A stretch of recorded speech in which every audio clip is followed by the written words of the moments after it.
regulators, as consultants, and the like.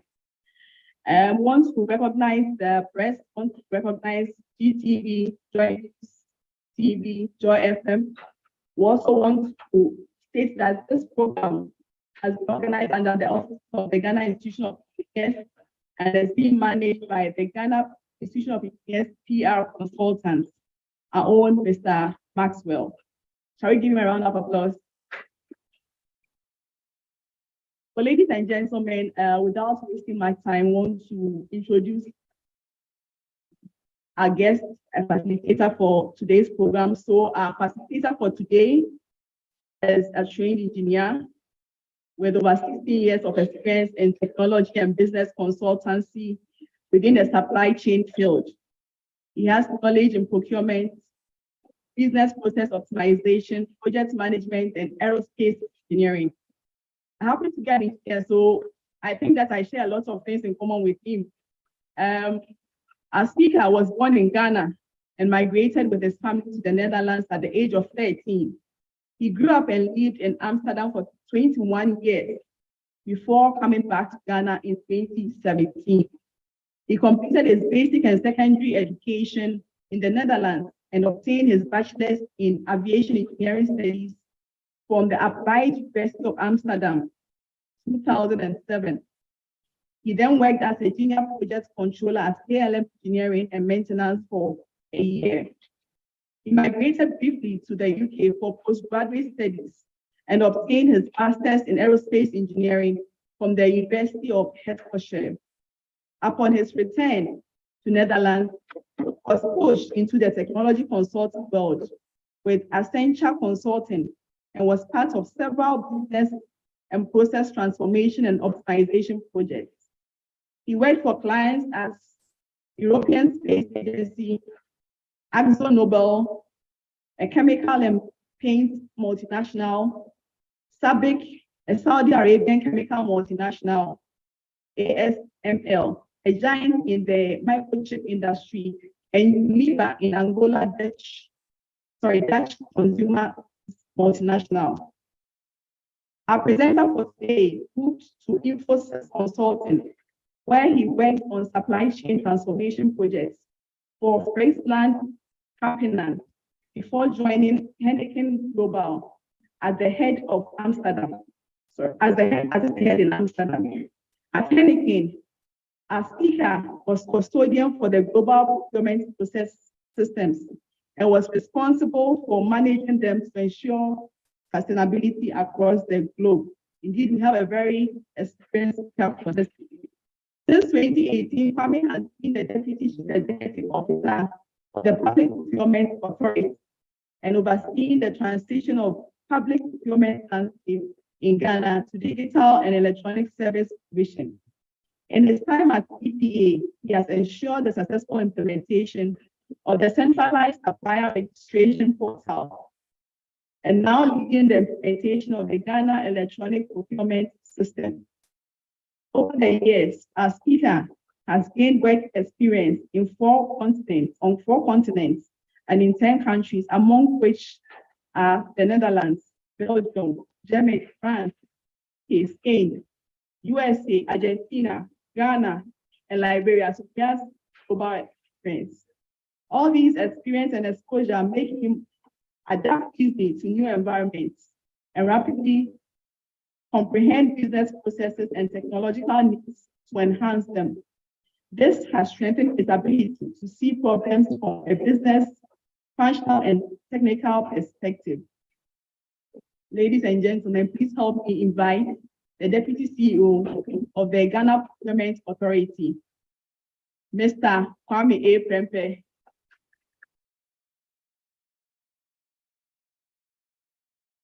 Mr. Kwame A. Prempeh, your audience. Thank you very much. Indeed, as an engineer, it's a privilege and an honor to be here this evening to present to you an overview and the state of the Ghana electronic procurement system.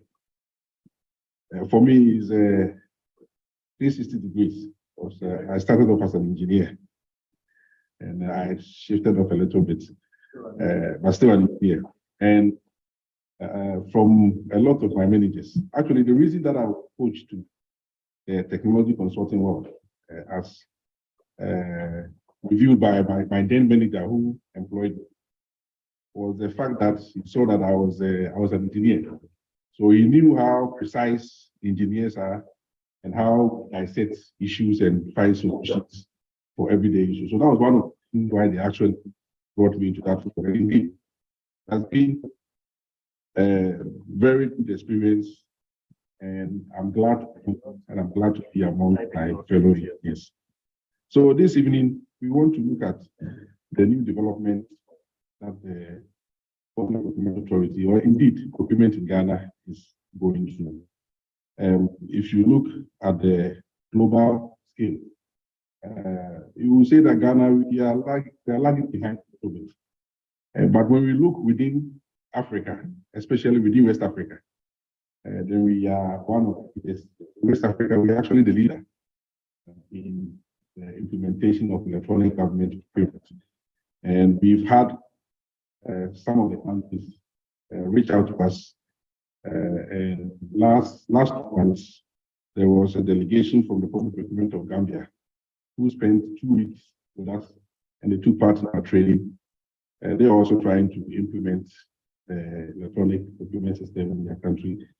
We've had a delegation from Liberia, from Nigeria, and elsewhere to learn from what we are doing here in Ghana. But of course, like I said, globally, we know we are lagging behind. So though with our peers, we are ahead, know that we have a long way to go. And that's one of the reasons why I want to share the story with everyone, because we are all the procurement. So this evening, we want to look at the Ghana electronic procurement on 3 levels. What is the presentation about? All right, so we want to look at the bigger framework. That will be a quick one. And we look at the quick overview of the system, and then we look at the rollout process. Of course, anything that government is doing must be backed by law. If not, it won't take long that somebody will take you on. So as part of the changes that were done to the Act in 2016, we made provision to develop an electronic procurement system. And we want to ensure that where electronic procurement system is used, that PPA is responsible for maintaining it and ensuring that we have, ensuring that tender procedures can go on.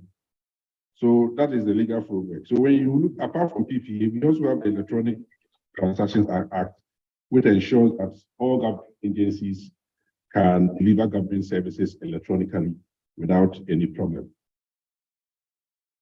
So we then run back to the overview. We want to look at a brief overview of how we have traveled. So indeed, it's been about 10 to 11 years since we started the implementation of this particular system, where initially PwC was engaged to help us, put a framework together of how we are going to develop the system. And then in 2016, the tender for a developer was done, and we selected European dynamics who are based in Greece and UK.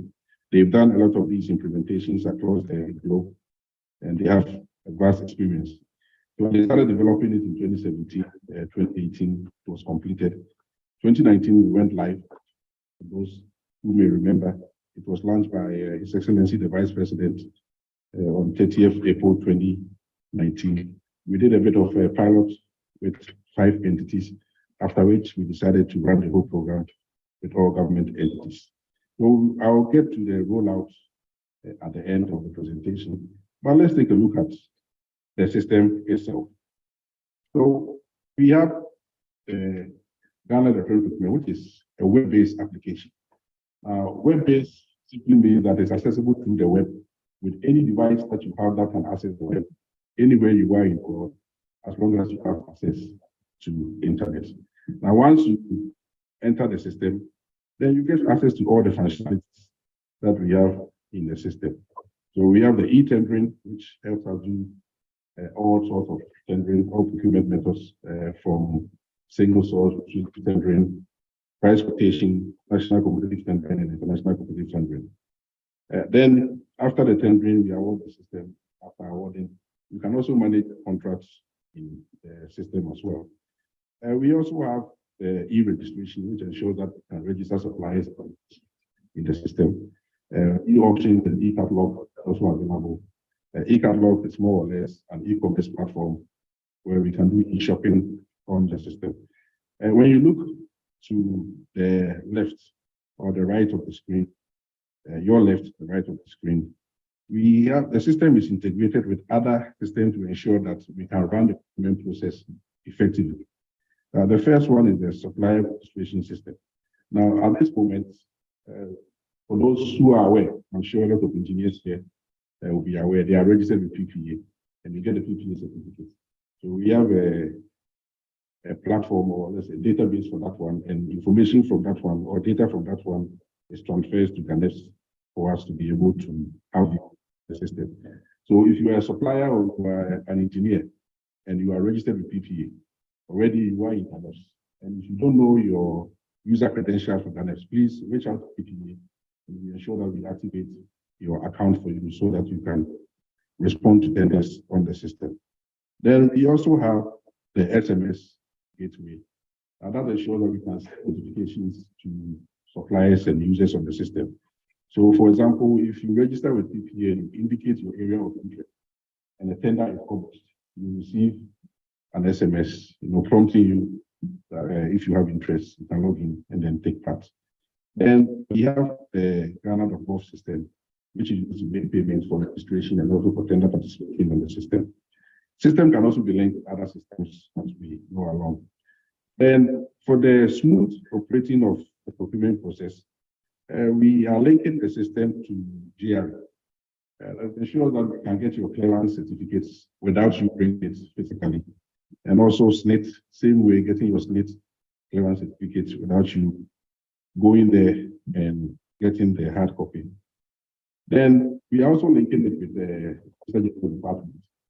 So when you come to GHANePS, when that integration is done, the only thing you need to do is enter your business registration number, and all your company information will then be retrieved from the RGD system, and then you can continue and finalize your registration. Then we are also importantly linking it with GHANePS. Now, this is to ensure that once you have gone through the procurement process, your payments can be paid swiftly in GHANePS. So all your information transferred to GHANePS, and then they can make payments. This is an important bit of the integration, and we are working on it. It will be completed by the end of this month.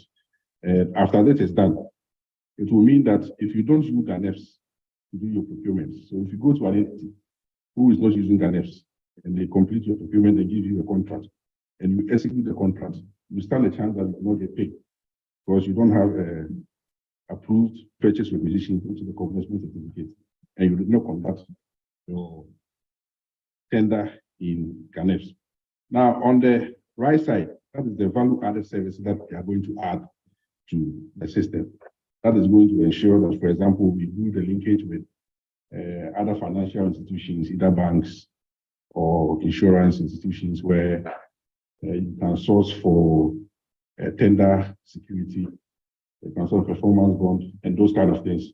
It's also possible that if you have a contract with any government institution, you can also easily apply for credits, because they will have also the details of the contract that you have, which will be more credible for you to get the credit. There's also a possibility to link it with professional institutions, just like the Ghana Institution of Engineering, to ensure that you also see the activities of your members. In case you have to maybe back a CPD or whatever that you have in place, you can follow their activities. So these are possibilities that we are thinking of to add as value-added service to GHANePS. Then the system can also be linked with the ERPs of other government agencies. As I speak now, we've done the integration with GRIDCO. So for GRIDCO, they can start the procurement in their own system. Then the information will be transferred to GHANePS for them to complete the procurement process. And afterwards, it's transferred back for them to complete the contracts. And for GRIDCO, it is very, very key, because procurement is very directly linked with their materials management for the work that they do. So it was very important that we do this integration. Now that we've gone through the quick overview, let's look at the processes that we are going to use or the activities that we use the system for. And we look at it on 3 levels. You have the pre-procurement, you have the procurement activities itself, and then what you after procurement. So the pre-procurement, you look at PPA, ensuring that all are set up in the system. And if the entity when the entity is set up in the system, them ensuring that all the users are set up in the system. Suppliers ensuring that they are registered and they're able to take part. Entities must also ensure that their annual procurement plan is available in the system. And then once that is done, they can then move to the actual procurement. Now, in the procurement stage or in the procurement activity phase, that is when the entity uses it for all the activities. So we say tender preparation, tender publication, they send out the invitation, and then at the part of the supplier or consultant or contractor, they will then download tender documents, prepare the tender documents, and then submit it online as well. Then the tender opening will be done online, tender evaluation will be done online, and then after the evaluation is complete, a report generated, which will also go for approval line system, and then a contract can then be awarded. Once the contract is awarded, contract can also be managed in the system as well. And then if we are talking about framework agreements, they can do call-offs or mini tenders when the agreement has been completed. Last but not least, one can also procurement and spend analysis. So you can appreciate that once you view the system for a few years, you have a lot of your data in there, and you can go back and analyze how you've been spending or how you've been doing procurement in the previous years. Then I want us to take a look at the functionalities that are in the system, and then we look at before GHANePS, how we are doing it now, and then what we say that we want to do in the future. Because we are in the process of continuous improvement, so we want to system every time. So, for example, you look at the budget availability for procurement. Now, before GHANePS, or even at this moment, it is done in paper, and that information is manually then used by the procurement officers to do their planning. Now, before GHANePS, we had a system for procurement planning. So they will do their procurement plan and then upload it in the system. Now, with GHANePS, that information is now in GHANePS, and you can use it directly online. Then, moving forward, what we want to do is that they prepare their plan in an Excel sheet, and then they upload this Excel sheet to GHANePS. Now, we want to move where they will prepare their plan directly to GHANePS. That is the next stage that we will get to. In terms of approved commencement certificates, that is, in GHANePS, they call it purchase requisition number. Now it's approved the system in GHANePS, and then the entities will request for the letter for evidence of approval, and they will submit it to the entities or the institutions that they have to submit, whether it be PPA or Central Tender Review or even Regional Tender Review committees. With the integration with GHANePS, that is in the GHANePS now, we are doing the integration. That information will be sent to GHANePS automatically, and they won't have to print it to present it to the authorities. Same thing will be the same in the next stage. Supplier registration, as I said, before GHANePS, we introduced the supplier registration portal. It's still active now, but we are going to decouple it, decommission it, and then registration will happen directly in GHANePS. That is the GHANePS 2.0. Then you have the supplier performance management. So at this moment, especially for the approving authorities, there is no way for the authorities to see how suppliers, consultants, and engineers or contractors are performing, unless an entity actively reports it to PPA for PPA to investigate. What we want to introduce in GHANePS 2.0 is to introduce a supplier, contractor, or consultant performance system. where we can track performance of each supplier so that if a supplier is behaving, we can move on and block that supplier so that they cannot partake in public procurement. And we've had instances where a supplier goes to one institution and then misbehave, but because there is no track or there is no record of what they're doing, they'll go to the next and the next and the next and the next, and we want to prevent that. Tender document preparation before GHANePS was done manually. Now it's done electronically. Then afterwards, we have the publication of the tenders. They were doing it in the papers, in the newspapers, and then on the website of PPA. What we want them to do is to publish it on GHANePS. Now, the law says that they must publish it in the dailies as well. But we want to get to a place where GHANePS should be the one-stop for all procurement in the country. And once that is the case, everybody who wants to work with government will know that if you want to work with government or you need tenders, GHANePS is where you want to go. So it will remove the need to publish in the newspapers, which will reduce the cost to the entities as well.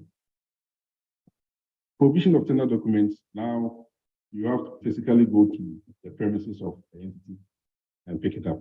With GHANePS, you can sit everywhere and download it. The submission, still the same. You have to run, especially those that are submitted. And strangely, a lot of them are submitted at 10 o'clock in the morning, where the traffic is a bit on the high. And you'll be running traffic to go and submit it. Now, with GHANePS, you can submit it wherever you are. The same thing with opening and evaluation. It can now be done online completely. But of course, PPA is not forbidding the physical opening or physical, at least not yet, since there is no law to stop that from happening. But they still have to do it online. So what most of the entities do is that they will go sit in the room, go into the system. Each of the evaluators will also log into their own laptop or PC or sometimes tablet. Then they will be doing the evaluation on the system, and they will discuss when need be. But I'm sure that in the future, especially for the simple procurements, simple supplies, it will not be necessary for evaluators or even the opening members to meet physically to be able to conduct that activity. Then approval of contracts. So when the evaluation is done, then approval of the tender reports will have to be done. Before GHANePS, all of them are done manually. With the current system or the current provision, the head of entity can approve it electronically in the system. However, for whatever reason, we chose to do the ETC and the CTRC outside the system. But based on the discussions and the stakeholder engagement we are having, a lot of the entities, we are planning to move the ETC and the CTRC and RCR, Central Tender Review Committee, also in the system. So they will receive the information, the tender report, and all the association information electronically. They can go through, and then when they are done, they submit the approval also directly in the system, which will go to the entity directly for them to continue with the process and award the contract if they have the approval. Award of contracts is now done electronically where it was done manually. So once the approval has been attained, they can then prepare the contract and then send the notification to the supplier, consultant, or the contractor, who will then have to accept it electronically for the contract to be created. After that, contract document will be created, which then can be managed, as I mentioned earlier, in the system. Now, shopping is shopping is done with the purchase, with price quotation as a request for quotation. So now, you do it manually, request for manual quotation. In GHANePS, you request for the quotation electronically. Now, you want to move a step further, especially for the everyday items, where suppliers will publish their items on the system, and the entities can just go and shop from the published items as much as possible. So that is the e-catalog that I mentioned.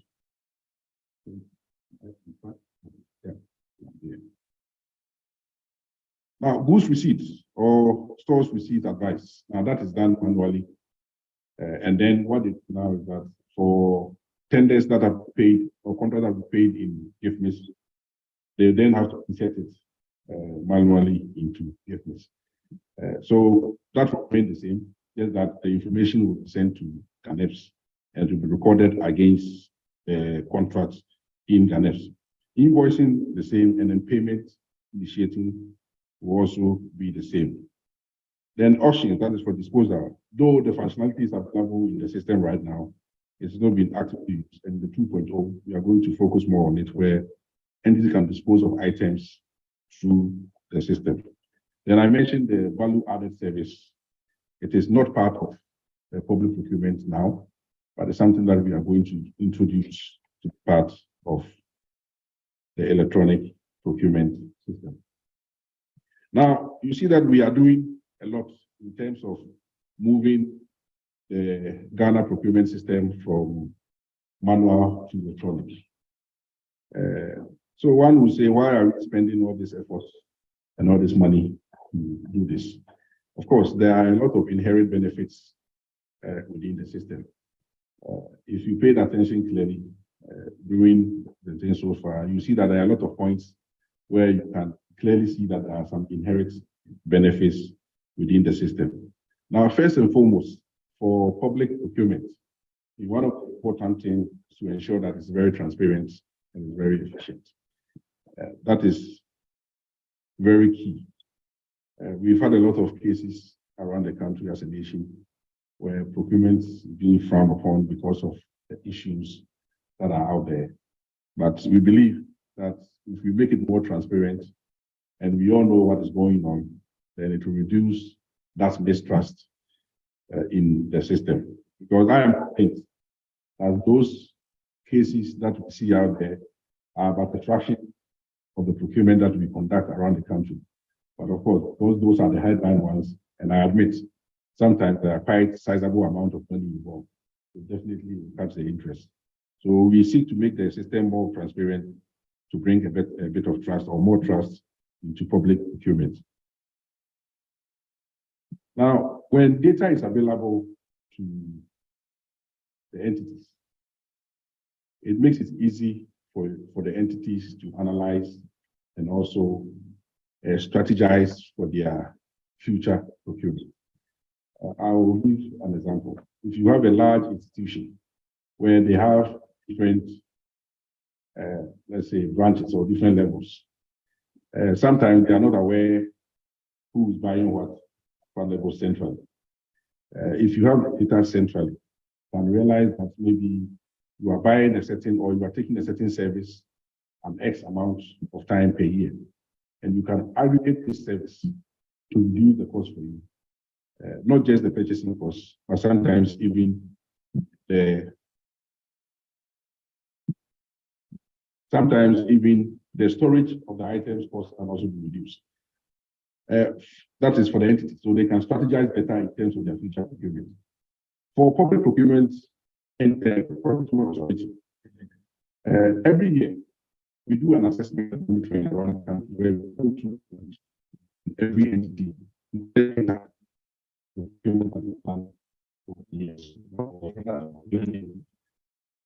been able to do that exercise since 2021.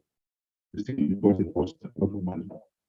So when the system is widely applied by all entities around the country, the need for PPA to go around the country to collect data will be minimized, so that we will no longer have to go around the country spending so much money, and also risking the lives of our officers to go and collect this data. So for us, it's very key. I mentioned the integration GRE. It gives the tax authority better overview in what the private sector is doing in terms of contract they are getting with government. With my senior engineer, you see a lot of the clearance, and you see the value on the clearance certificate for certain contractors. And if you look at the value of the contract that they are doing, and you see the amount that they are getting clearance for, you see that something is not correct. So with this system, we hope that that will be more transparent and the country will get the benefits of the taxes, because we are paying the contractors with taxpayers' money. I mean, the least they can do is also contribute to the case that is being used to pay them. Then, in terms of effectiveness, the system is going to help make public procurement more efficient. I've mentioned tender submission. Entity will no longer, supplier will no longer have to go there, pick it, work on it, and then bring it back again. And especially with the value-added service, because a lot of the issues that contractors and suppliers face is the tender security. A lot of times, very last minute is where they secure the tender security. We hope that with the value-added service, it will increase the amount of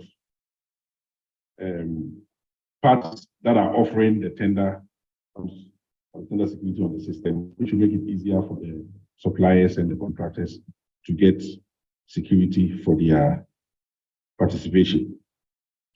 Then also for the entities, of course, it's going to reduce costs in terms of paper printing. Now, as I said, in the future, it will no longer be cost, will no longer be important for the entity, for the evaluation members, and also for the tender opening members to meet fiscally. These are all costs in terms of sitting allowance and all that can be used, especially for the very simple procurement that it is not necessary. Now, the system is also going to help increase the participation of suppliers. I already mentioned the notifications that are sent to suppliers when tenders are published.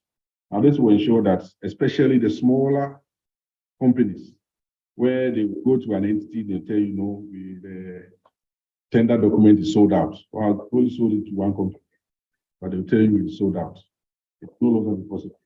You can just go online and then download it, submit your tender, and if you have submitted a very good tender, nobody can block you of getting that contract. So it's going to help a lot of small and medium-sized entities to participate in public procurement. And by doing so, it will increase the competition, and by doing so, also reduce the cost of the items and the services being purchased by governments in public procurement. So that is in a nutshell the overview of the system. Now on to the rollout process. Of course, we started with the rollout in 2019. And from my experience in technology consulting and implementation, you can have a very, very good system. But if you don't have a good change management strategy backing it, you fail. Indeed, a lot of projects that are done worldwide fail not because of the quality of the system, but it's because of the change management or because of acceptance that was not there for the users to be able to use it. So PPA set up a dedicated secretariat to be able to do this particular activity. Initially, we were given 660 entities to onboard on the system, but we soon realized that this amount was from 2012 thereabout, when they did the strategic framework or probably plan for the implementation. So we've increased it, or at least there were more for us to do, and we've done that as well. We're able to do this with a dedicated team where we have a steering committee. We have one member of the institution as part of the steering committee.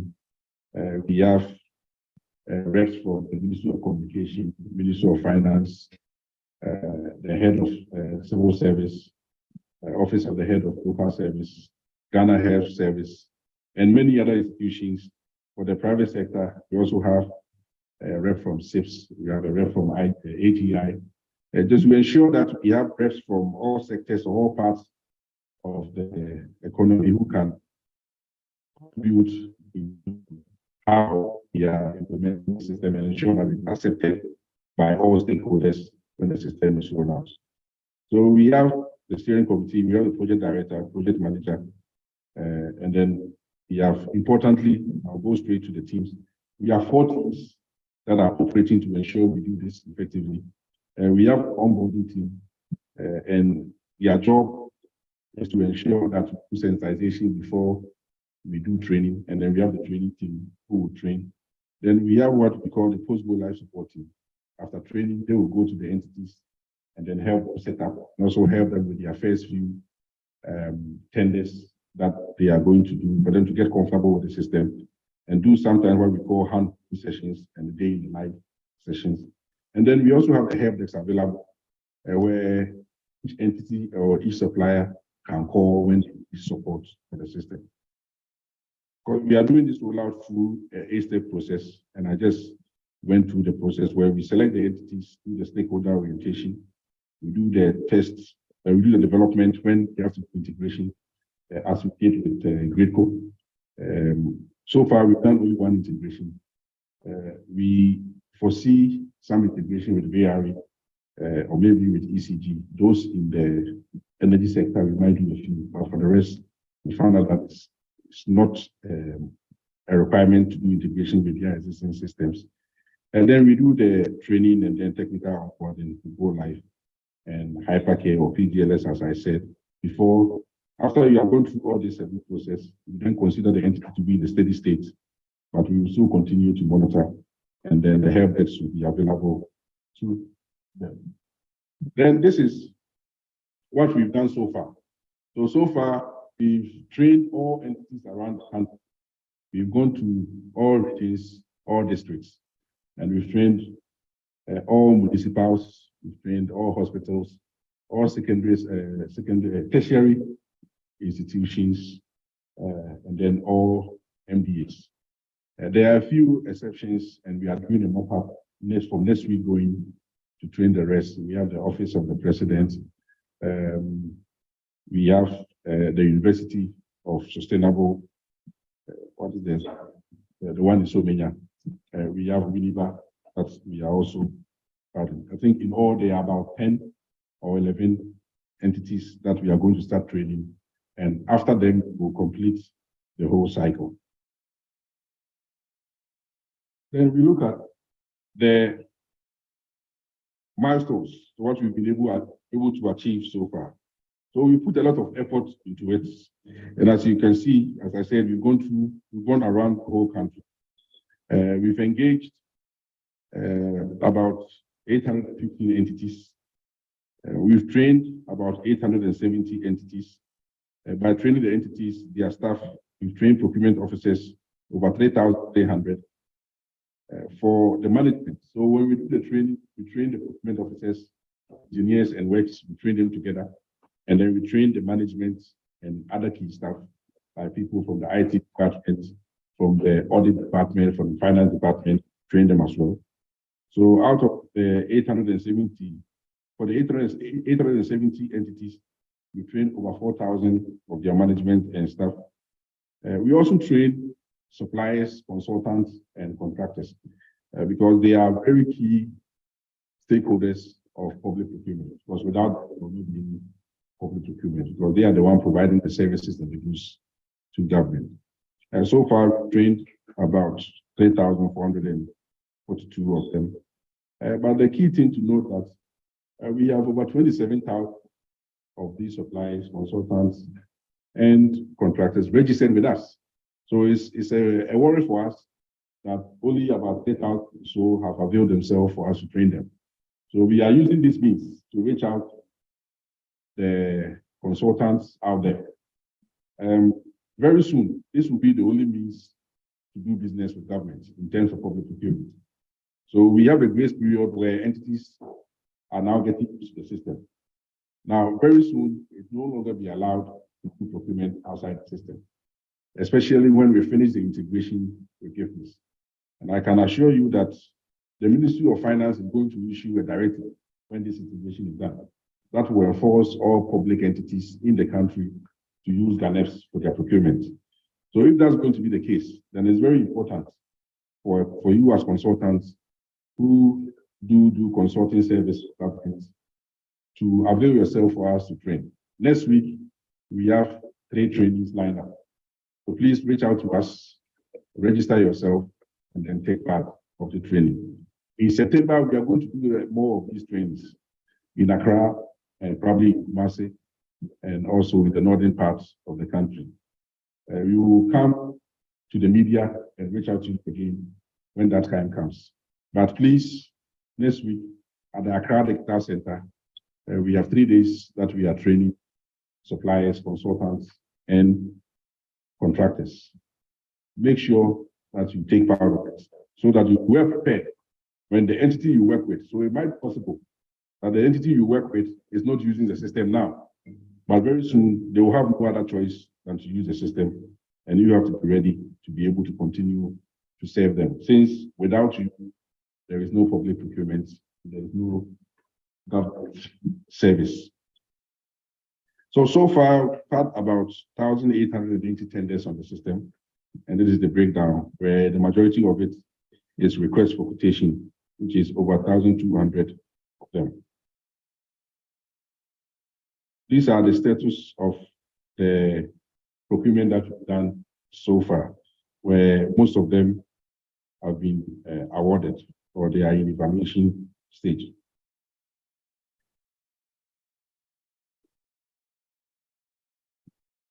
So this is the entities that we have in the system. So the first year, we had about, in 2020, we have about 92 entities that we put in the system. And from these 92, there were about 854 users.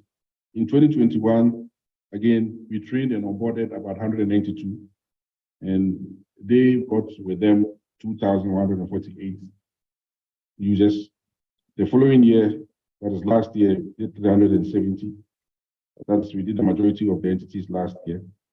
And then 2,700 thereabouts users were registered on the system. And this year we've done 132 so far, and almost 15,500 users are in the system. Now, this has translated some activity in the system as well. So you see that in 2019, when we did a pilot, there were very few tenders that were launched. In 2020, also very few. But after the COVID, it increased a little bit, and then we had 143. And then last year, we had 631. And this year, we just entered August, but already we surpassed what we did last year. So you see that there is a lot of activity going on. And like I said, after the implementation or the integration with GHANePS, we will see a lot more in the system. So for us, though we've seen a lot of activities, we are still not content with what is going on. And this slide shows exactly why. Now, if you look at the amount in terms of value that is being contracted to GHANePS. So the total that's done so far, since we started to now, is 99 million thereabouts. But from our last assessment that we did around the country, we realized that there were almost 7 billion of procurement that was being contracted around. So we know that a lot of procurement that is going on around the country is yet to be done through GHANePS. And that is why we are increasing the enforcement effort and also the education and the sensitization effort to ensure that we can get the maximum benefit from the system. The country has spent over $6 million US to implement the system. And per the last analysis that was done, we can save up to $100 million annually when we effectively start using the system. And that's a lot of money that we can use to do other projects elsewhere.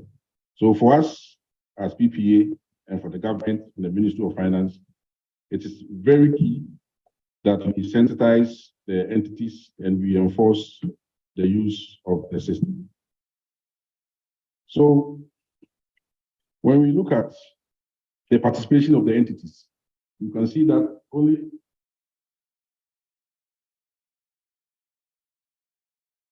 only 21% of those that we trained have done anything at all in terms of tender in the system. Now, that's a big concern. Now, since 2022, we've decommissioned our annual procurement system. So all annual procurement plans, as mandated by law, must be published on GHANePS.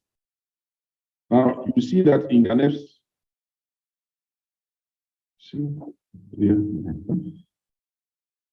we have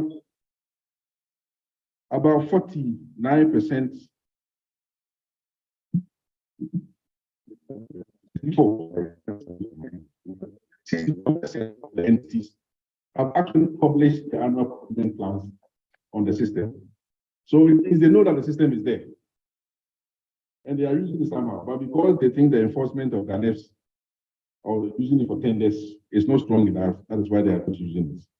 But like I said, very soon, because one of the key criteria for government, especially to reduce the arrears that build up in the system, it's one of the key things that we're going to use, the integration between GHANePS and GHANePS. So it will no longer be optional for entities to choose whether they use GHANePS or not. So that's why it's important for us to reach out to the private sector who do business with government to ensure that they're also prepared. Because very soon your entity that you work with will not to do it manually.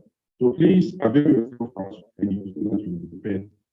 And for us, more compliant consultants and contractors are taking part in public procurement, the higher the competition and the lower the cost will be for governments. So that is why it's key for us. So the last thing for the challenges, I think I've already mentioned a few of the challenges. That is the participation that is low. And I've already mentioned one of the key tools that we are going to use is the integration of GHANePS, is to ensure that even already,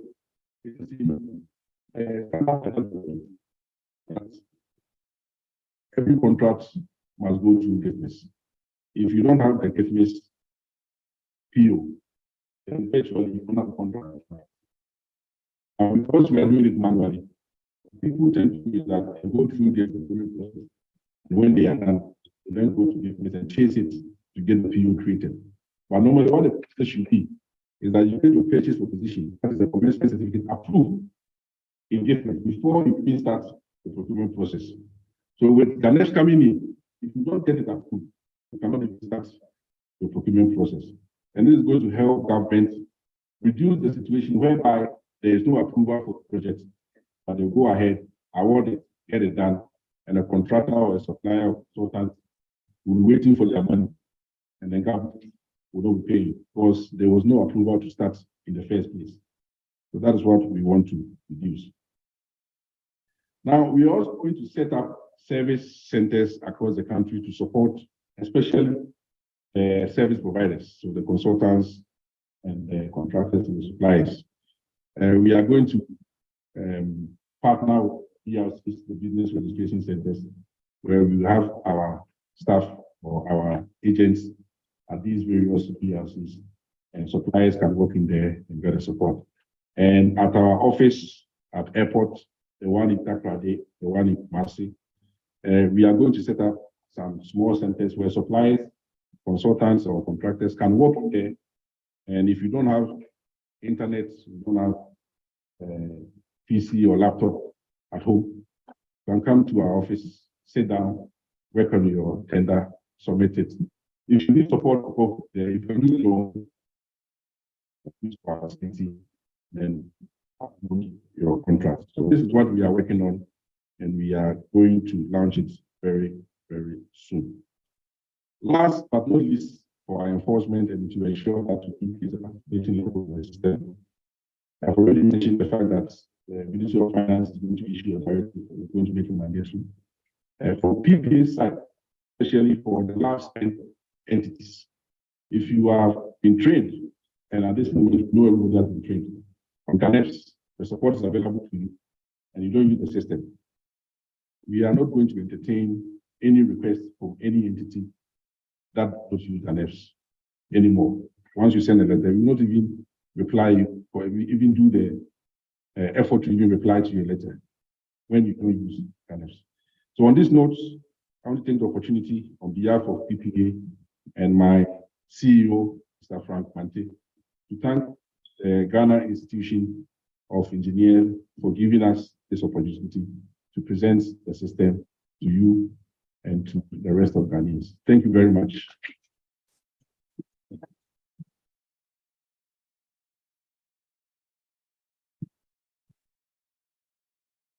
All right, thank you very much, Mr. Kwame Pempe, Deputy CEO of Public Procurement Authority. You will agree with me that the session was very comprehensive. For me, my key takeaways are that we have a system which is very integrated. It has come to reduce the use of paper. It's going to increase transparency, which is very important to us as a nation. The tax debt is going to go up because you're going to be able to capture as many people as possible on the platform.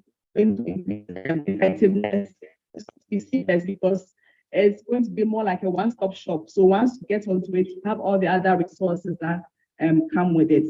And the good thing I like about your presentation is that you're going to have support at your various service centers so that when people have issues, they'll be able to get those issues resolved. So thank you very much for your presentation.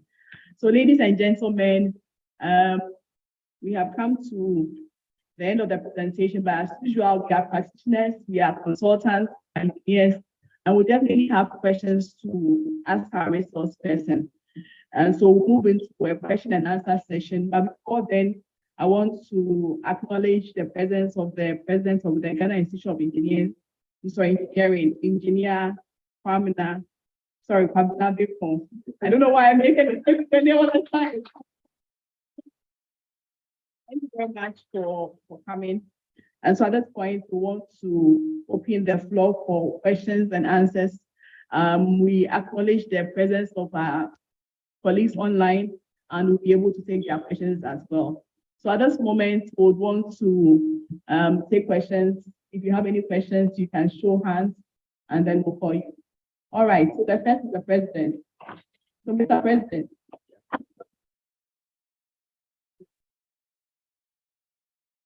Well, thank you very much for the very comprehensive presentation as acknowledged by Adam. Of course, I was listening online before I got here, and there was one point you talked about integration with other stakeholders, and I did not get it very clear whether that is already completed. So that, for instance, it is integrated with Senate, it's integrated with GRA, it is integrated with all the stakeholders within that ecosystem. And also, more importantly, the banks. The banks. Nowadays, if you don't have the money there, they don't give you any guarantee. And if we would have a system like this, and it becomes very difficult to obtain tender securities or bid securities, then it becomes a challenge. So probably would want to look at that area. Then I have 3 questions, so if you don't mind, I can just. The second one has to do with professionals. I heard you talking about the fact that you are going to link with organizations or institutions like ours. But then that we have the Engineering Council of Ghana, and this is the council that registers or licenses, I think that's the better word, licenses engineers or engineering practitioners. Now, I've been to a country where if you are not registered, you cannot participate in any public procurement process. But unfortunately, in this country, it doesn't matter. You just come in and you start working, even though there are laws that regulates the practice of professionals. And I don't want to be biased, so I'm just saying professionals. But then, of course, as the president have to be biased, we have Act 819 that regulates the practice of engineering in Ghana. So I don't know how that can be linked to your system so that during the evaluation process, you are able to determine those who are qualified and others who are not. And when I say qualified, those who have a good standing, not just having ING, in front of your name. And the last one is about tendering will be done. No, this is something with, I'm probably asking, and I'm asking based on experience that I had recently. I traveled all the way to Rwanda to participate in a tendering process. They also call it e-tendering. We came to Ghana, did all our tenders, very solid tender, and we're supposed to send it by email to 2 addresses. Guess what happened? One went, the other bounced. And much later, he said, oh, when I checked, oh, your tender did not come in. Now, the question for you is that, is this going to be on an entirely seamless platform? So I don't need to send emails, send some other, or use some other, that everything is on the platform. So 3 in 1, I guess you can.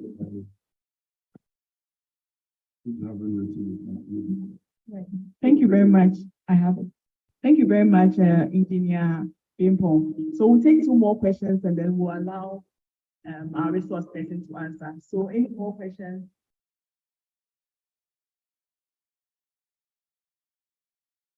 Do you have any questions online? Not yet. Okay, so we'll kindly allow our resource person to respond.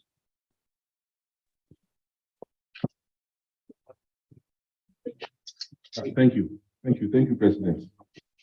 For the integration,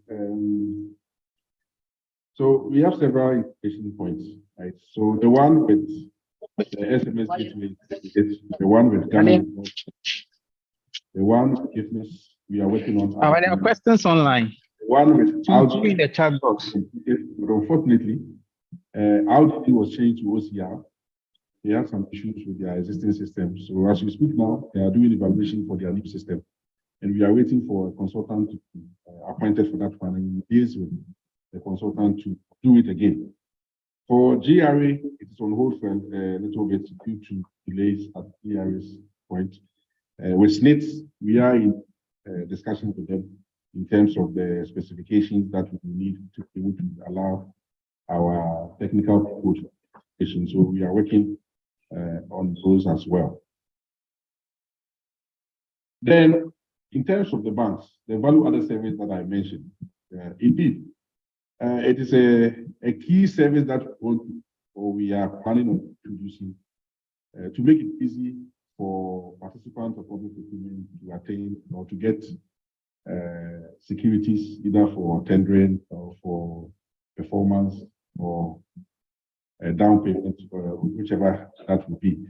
Basically, to ensure that when the bank or the insurance company have access to the contract that you are going for, it also brings more credibility to you and make it easier for them to give you that security. We are also thinking, we know that it's in the pipeline where the credit agency is done. We are also thinking to integrating with this entity when it comes, so that they also have access to the activities of the private sector, so that they can also give them a bit of a rating, which will also make it easier for the banking company, banks and the insurance companies to issue them these certificates and bonds. Then in terms of integration with the professional bodies, that is exactly what we want to do. As we are doing with GRA, if you are not cleared in your system, you will not be able to partake. The same thing you want to do with the professional bodies, where it is mandatory by law for a person to be chartered or to be a member of a certain body before they can undertake a certain activity in the country. We won't make it or prevent where entities can go around the law and then later on come out, there will be a lot of brouhaha. We want to stop it at the front, so that if you are not part of that institution or that chartered body, you then not be able to partake in public procurement at all. So definitely that's what is going to happen when we do that linkage with. And it's not only the professional bodies. We want to do it with roads and highways. We want to do it with the Ministry of Works. All areas where you need to obtain a certificate to be able to partake in government tenders. Our system is integration friendly. So once the third party is also ready, we are open to do that integration to ensure a smooth tender processes. Then in terms of online tendering, we will be running the system for about over 3 years now, since 2019, and all tenders have gone in smoothly. You don't have to send by mail. You just go into the system, you download tender documents, and we have a platform where you prepare your tender documents. That platform can be done online. You can also download it to your system where you do the preparation of your tender offline. And once you are satisfied with your submission, you can then come online and submit it in the system. And once you submit your tender in the system, it's encrypted. So not even the developers of the system can open and see what you submitted until the opening day or the opening time has arrived. And then the system will make it available for the chairperson of the tender opening committee or tender opening panel to open it. So even it won't open automatically, the chairperson will have to go into the system and click to open it, as they will do with paper tender documents. So like you are taking from the box, you go into the system, and then so we call it electronic tender box, where you can be taking it and opening it one by one, and they will take the records and do the tender opening report exactly as you have now on paper. I hope it has answered some of the questions. Thank you. Okay, thank you very much, Mr. Prempe, for answering the questions. We'll take 2 more. Okay, I think that's the executive, right?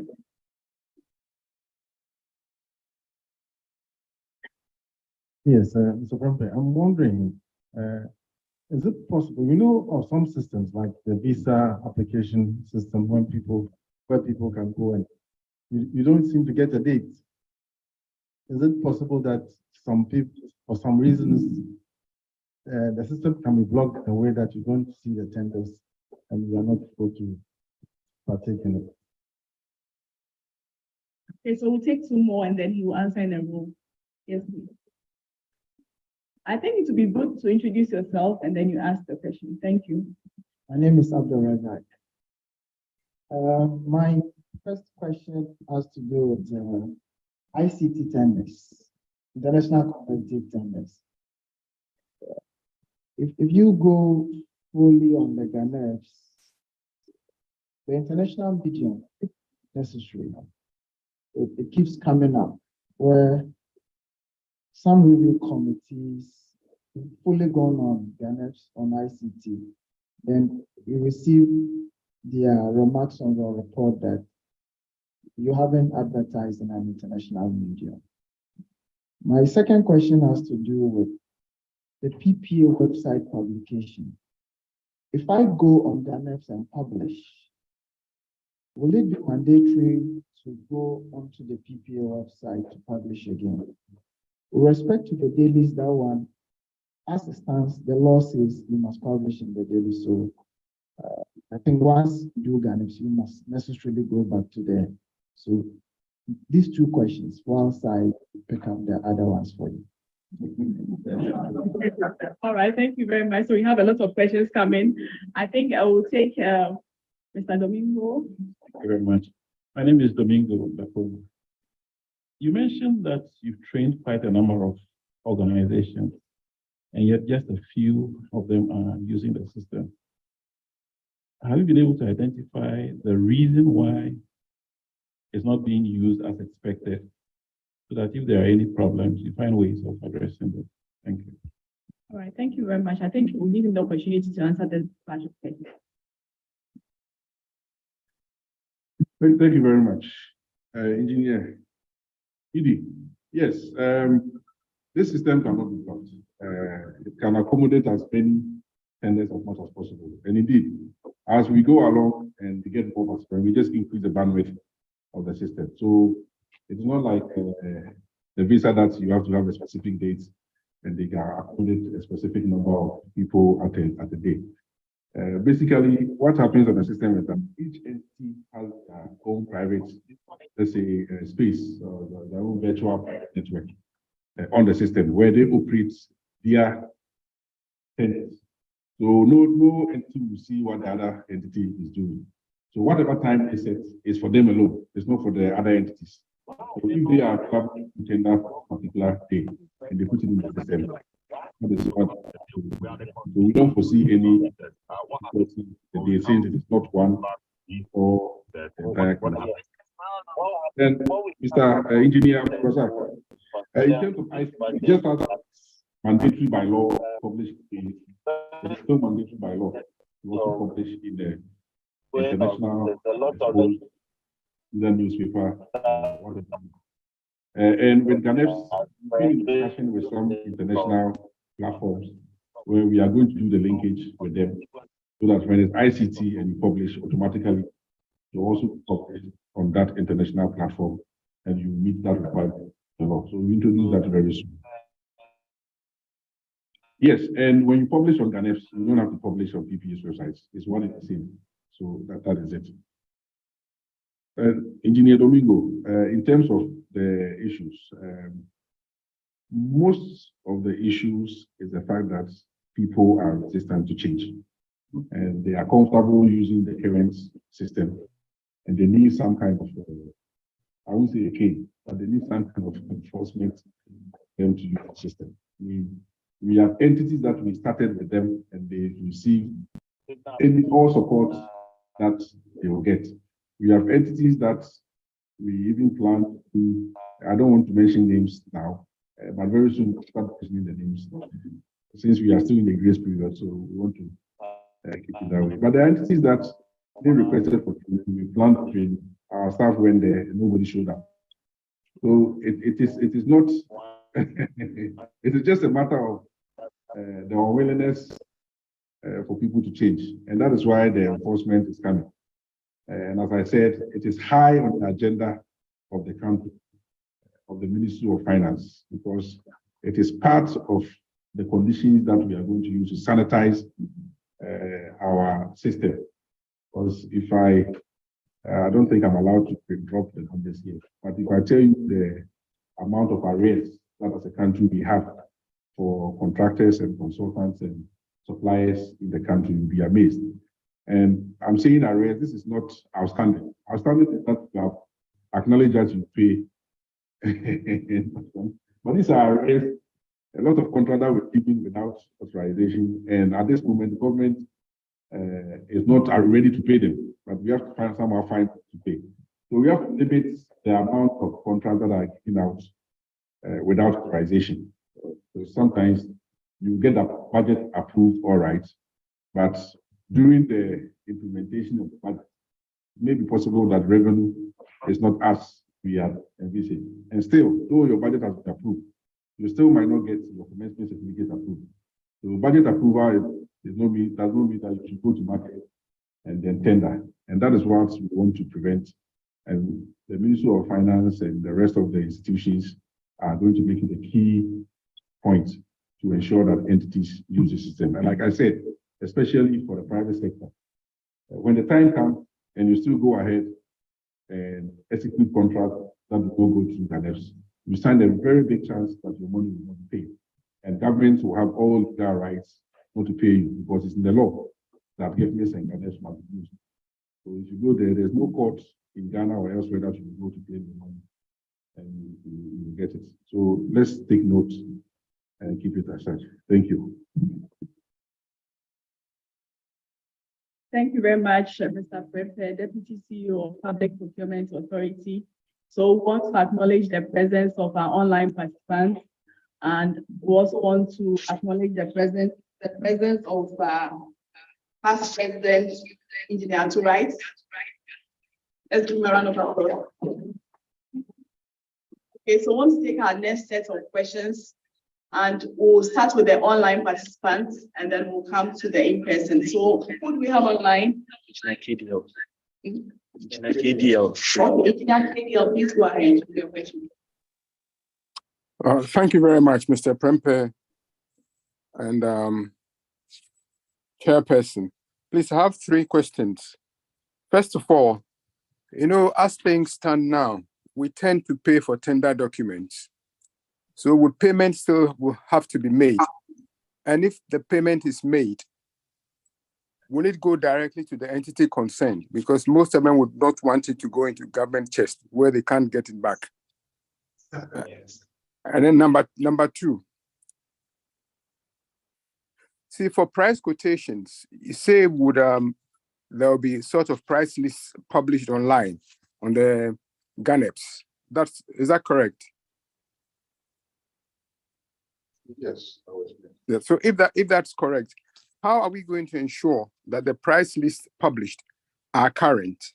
Because we've had instances where people's prices, after we've sort of intended to award contracts to them, they say, oh, sorry, the price list you saw or we sent is outdated. So is there a method by which you'll ensure that all the people who subscribe to the platform actually make sure that they update their price lists every month? I know you'd say that, well, if you say it's outdated, well, then you lose, you can't be awarded the contract.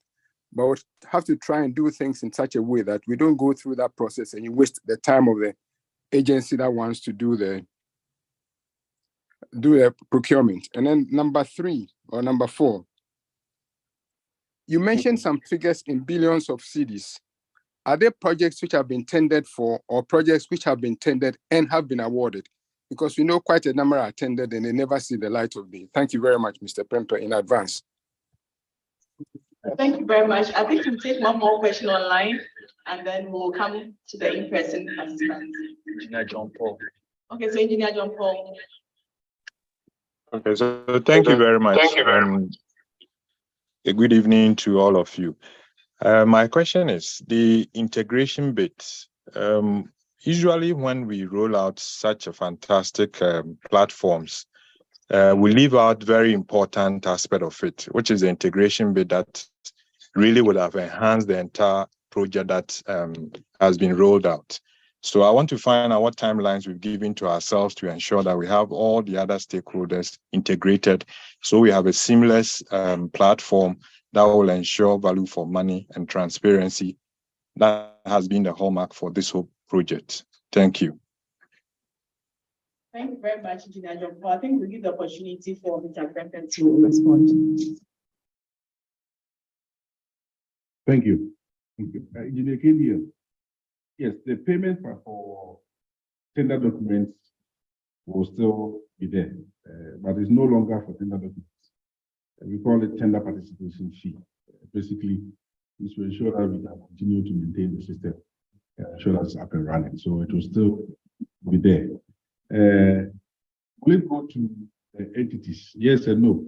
Because per the law, the entities are allowed to charge for tender documents based on the printing and the distribution of the tender documents. Now, by using electronic procurement, the printing and the distribution has been, and it's no longer the headache of the entities. It's now the headache of PPA.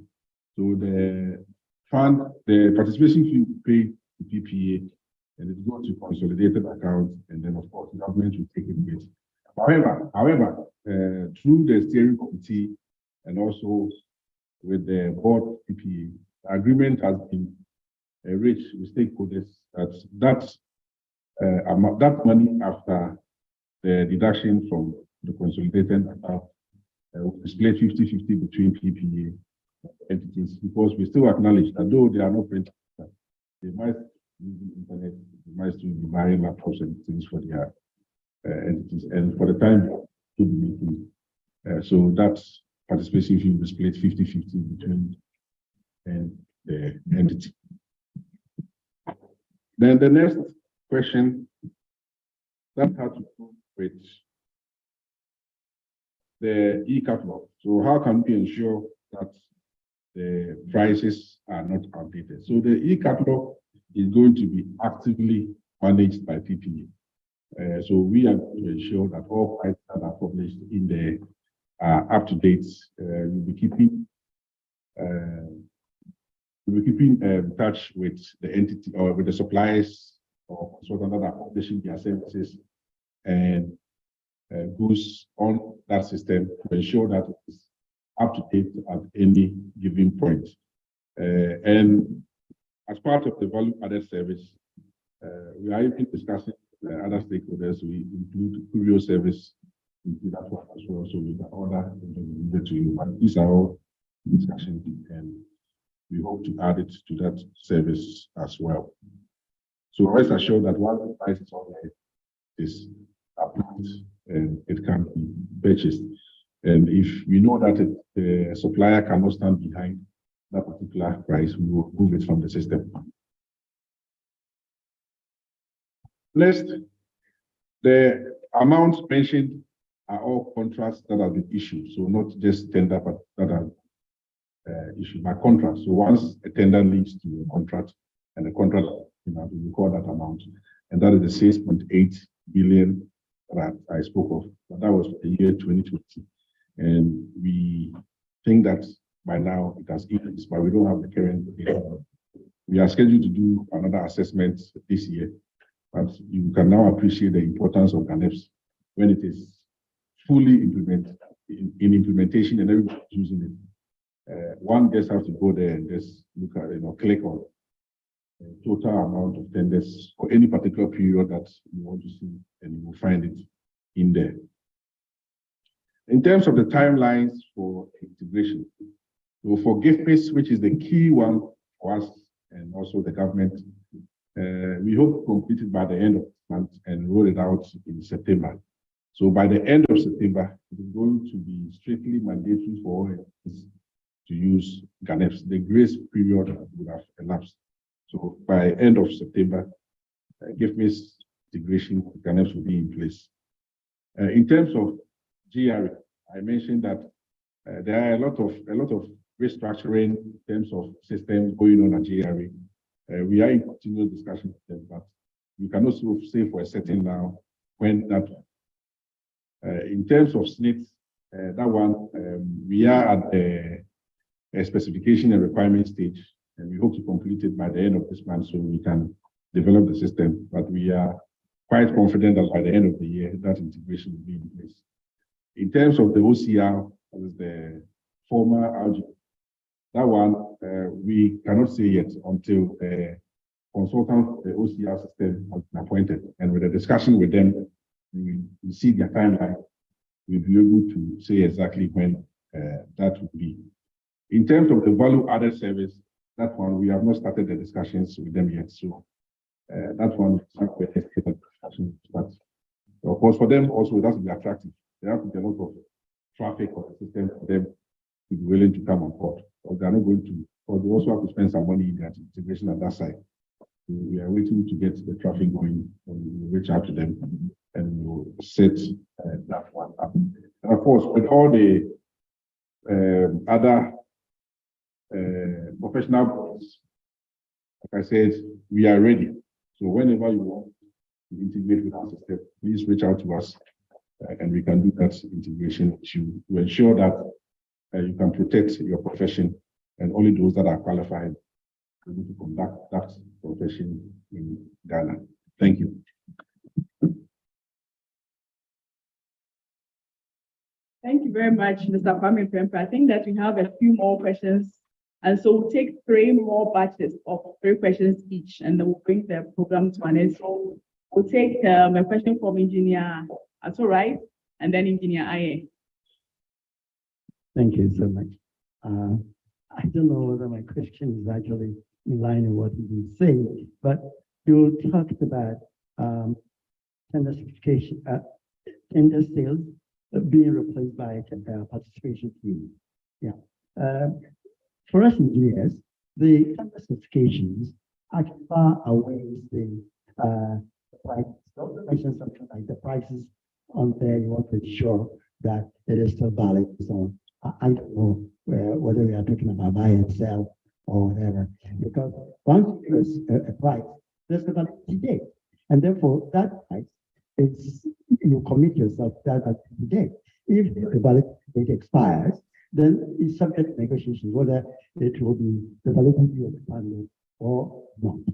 I'm wondering whether the PPA or the entity is in a position to draw up the technical specifications for the entire spectrum of the buying entities spectrum. Some may be medical, some may be teaching things, and so on, engineering, civil, anything. Who is going to draw the specifications?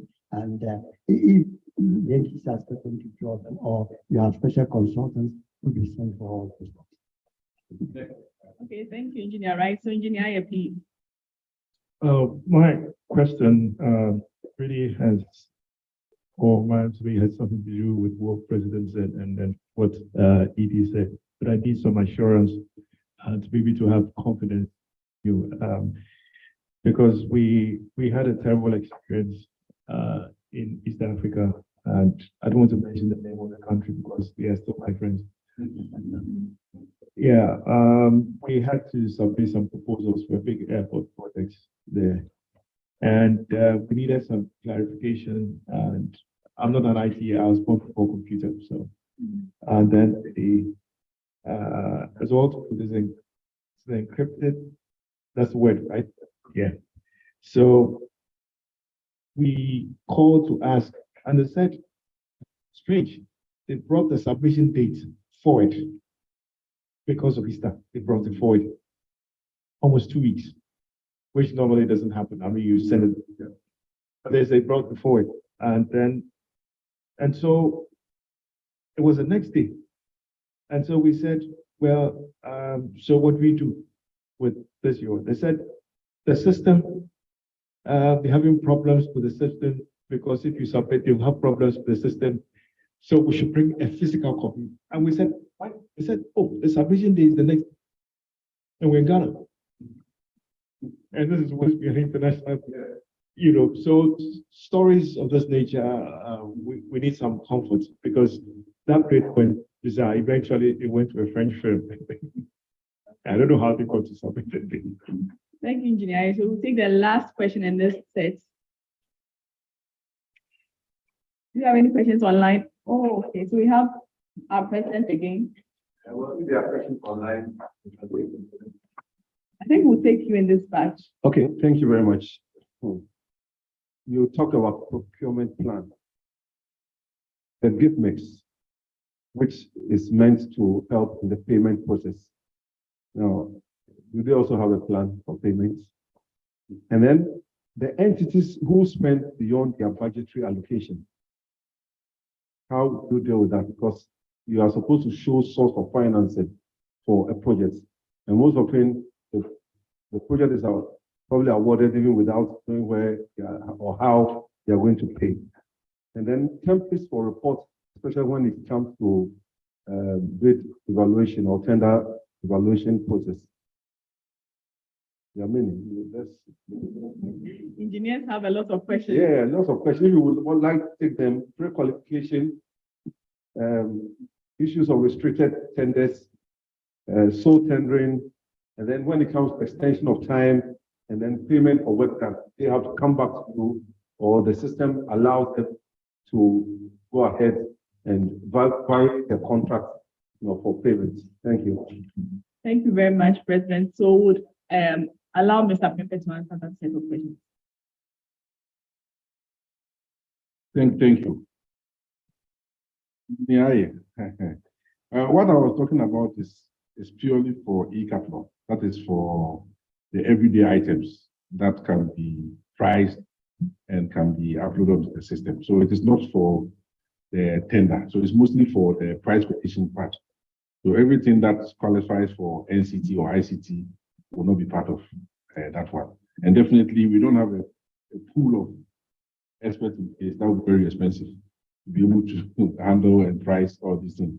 What we do have, and that we are working on, is the unit cost of infrastructure system, a system that's going to help the entities budget for projects. But that would be an idea for budgeting. It will not be the actual pricing of the projects. That is one of the things that we'll work on to give them an idea of what the budgets for particular projects will be, whether it's road construction or whether it's building construction. We will then give an idea. So you put in variables in the system and to give you an estimation of how much a project should cost. And that will be built, of course, the input of seasoned engineers, surveyors, or other professionals that will be necessary to build that system. Then we come to the procurement plan. Yes, the procurement plan, of course, is with the PPA side. And unfortunately, PPA are regulators for the procurement, not the payments. So the payments, since with Ministry of Finance and Controller, of course, as part of the contract, there should be payment and contract.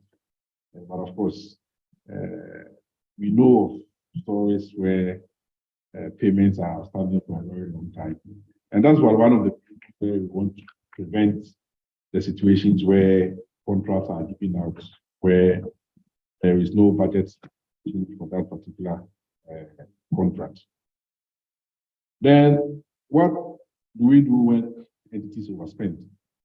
I know of an entity, and Dante also know of an entity who overspent 3 million cedis above what was even budgeted or allocated to them. What should be done to them is outside the scope of PPA. We leave that to the other entities. What we used to say is that it's above our pay grade. Those that are paid enough should handle. But all jokes aside, so that is being tackled by the Ministry of Finance, and it's part of this project that I keep saying that the integration of GHANePS and GHANePS is part of, to ensure that we reduce the number of contracts that are given out that does not fit into the budget allocation, and more importantly, the revenue stream that is coming in. We want to prevent that from happening. So there's something being done on that one. Yeah, and last, yes, so the system can handle all sorts of methods of procurement. So from pre-qualification to expression of interest, even in the consulting, all sorts of evaluation methods can also be done, whether it's a consultant qualification, whether it's a combination of price and quality. You can do all sorts of things. Everything that is mandated by the Act is available in the system for you to use.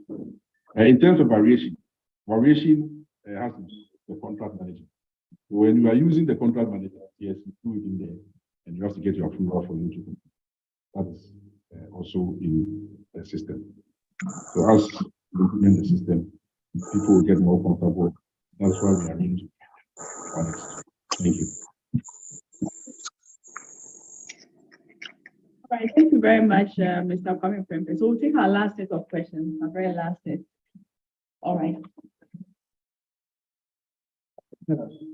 Yes, my question has to do with the interface of the GHANePS system,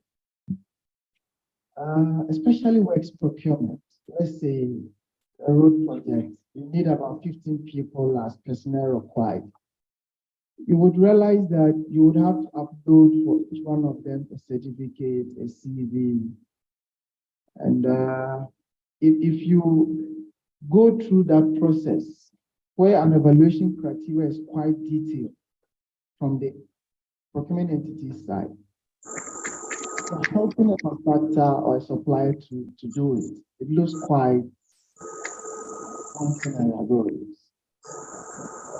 In Bondi here, I've been worrying, but it's just something that can be done, especially if you pick consultancy services.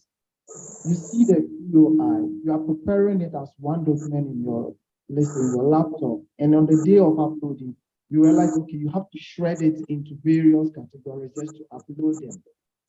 Then there have been an issue, my second part, there have been an issue where you upload these files at the point where it asks you to zip and send it, it becomes, I mean, it goes and tells you that there's an error. I don't know whether you've seen that. I mean, you collate it and you want to submit it, it runs up to 99%. Then it can come back and Yeah, and if you are not careful, sometimes the sizes of the files or something, you try. I don't know where you can go trace where exactly the problem is. Because the last time we did some, we just have to start all over again. Then, okay, I forgot. All right, we'll take. Are there any more questions online participants? Yes. Can I go ahead? My name is Engineer Arthur Roberts. Please go ahead. Okay, thank you very much. I just want to make a few points, and especially on the e-catalog. I think it's a brilliant idea.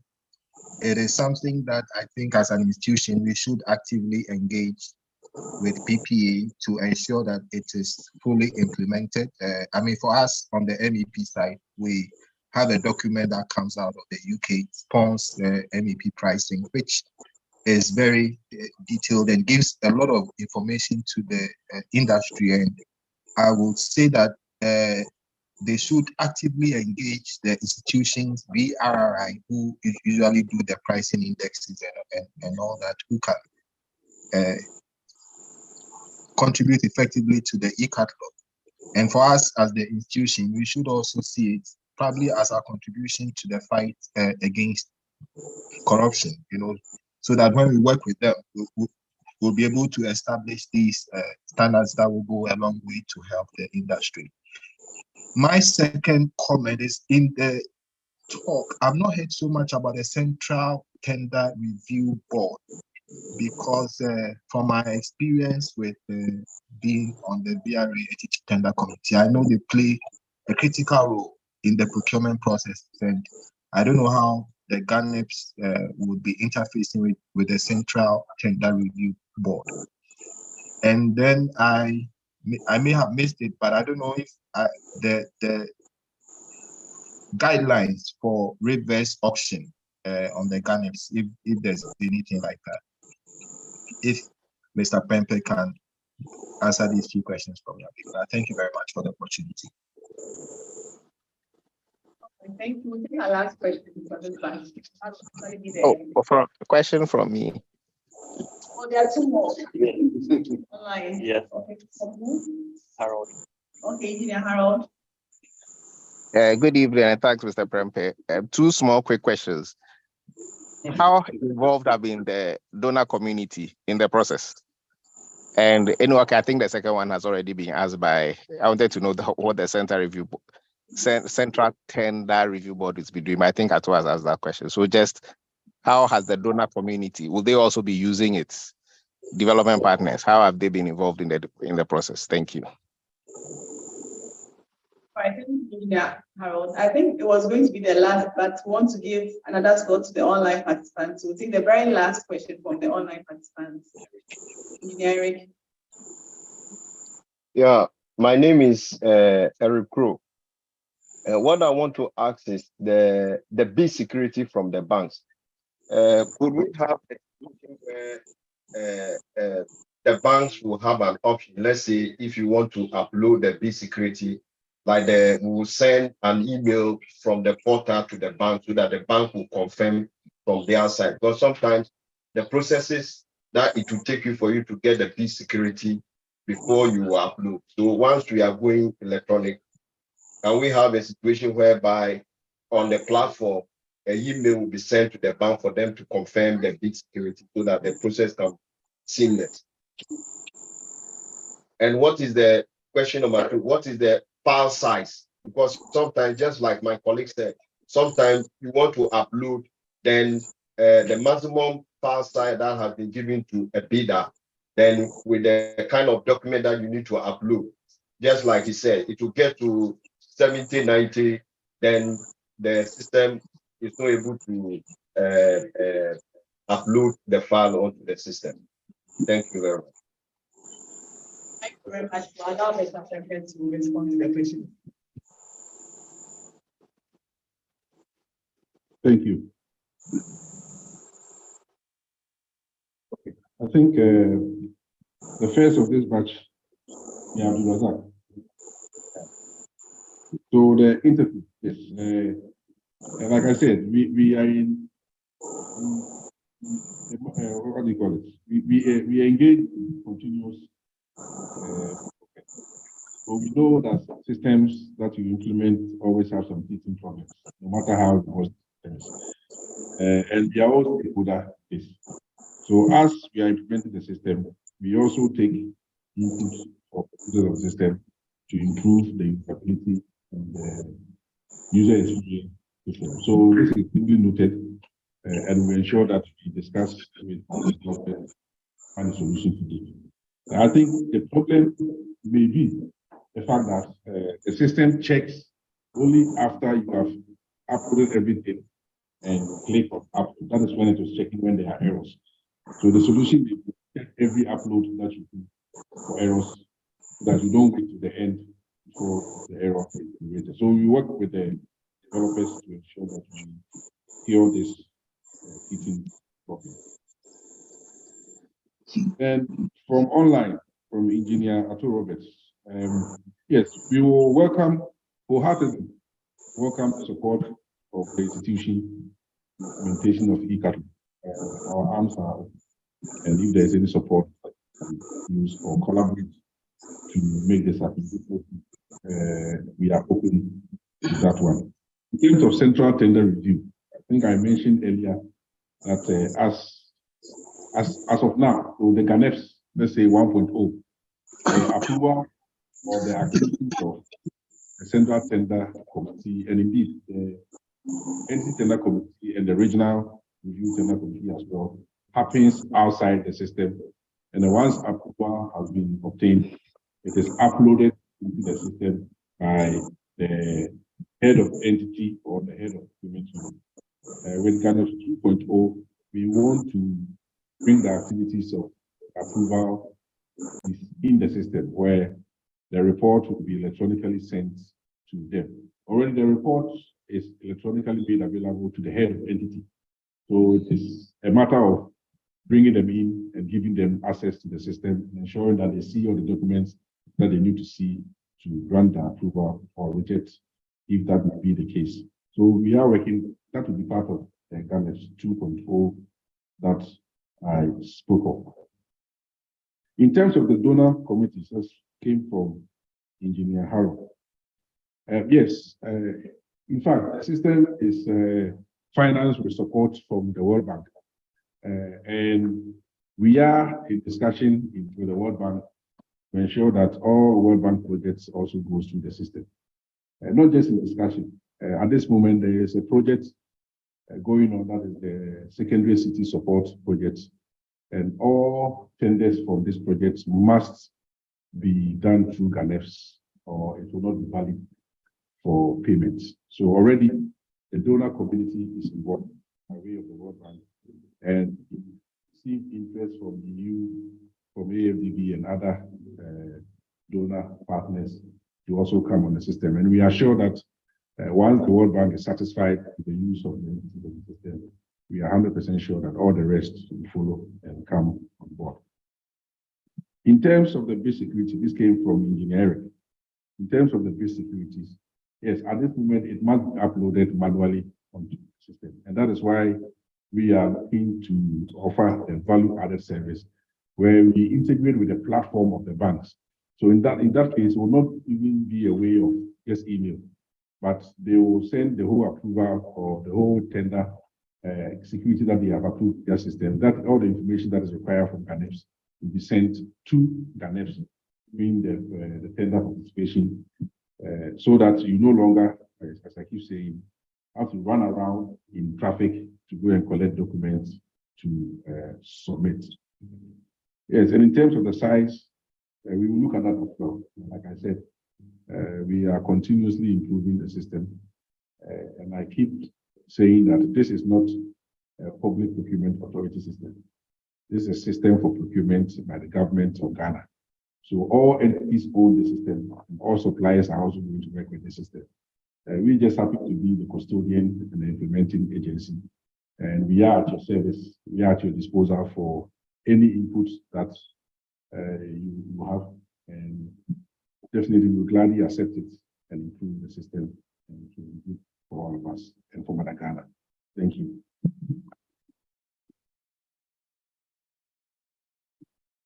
very much. So hopefully it will be good for all of us and Mother Ghana. Thank you so much, Mr. Prempeh, for throwing more light on the Ghana electronic procurement system.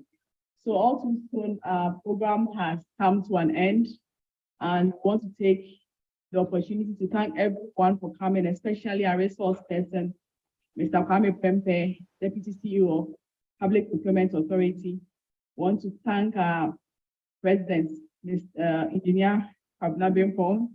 We also want to thank our Executive Director, Engineer Nyante.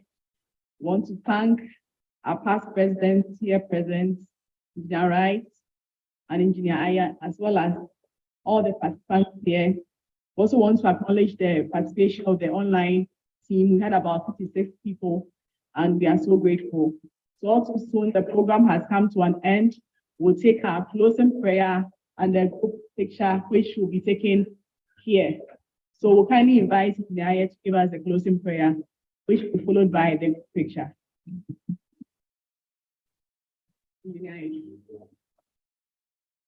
I humbly request you all to stand.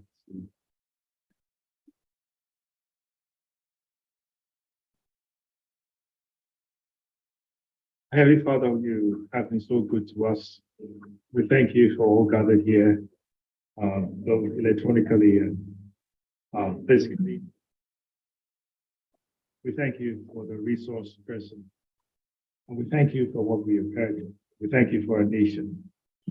Heavenly Father, we commit the days ahead into your hands. To grant us wisdom to be able to operate this efficiently, because you're a perfect God and you're a God of excellence. And you said we should be imitators of you. So, Lord, we are looking up to you for wisdom to be able to drive this thing, to improve the system in our country. As we leave here, Lord, we ask that your presence will be with us and you bless the work of our hands so that we'll be able to support the institution and support our nation. And we pray that as we go home, you take us safely to our homes. This we ask in the name of Jesus Christ. Amen.